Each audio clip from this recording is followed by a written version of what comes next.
জাতিসংঘের আন্তর্জাতিক বিচার আদালত আইসিজে গাজার মানবিক সংকট নিয়ে দিয়েছে এক ঐতিহাসিক রায়। বুধবার প্রকাশিত বিস্তারিত মতামতে আদালত স্পষ্টভাবে জানিয়েছে, জেনেভা কনভেনশন অনুযায়ী ইসরায়েল বাধ্য যে গাজায় পর্যাপ্ত ত্রাণ ও মানবিক সহায়তা প্রবেশে কোনো বাধা সৃষ্টি করা যাবে না।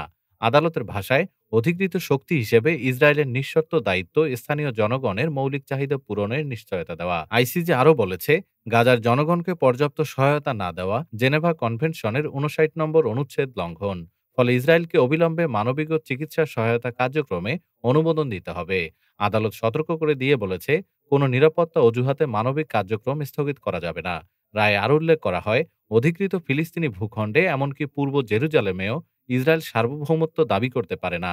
আদালতের চূড়ান্ত বার্তা পরিষ্কার, অনাহারকে যুদ্ধের অস্ত্র হিসেবে ব্যবহার সম্পূর্ণ নিষিদ্ধ। ডেস্ক রিপোর্ট, আজ বার্তা।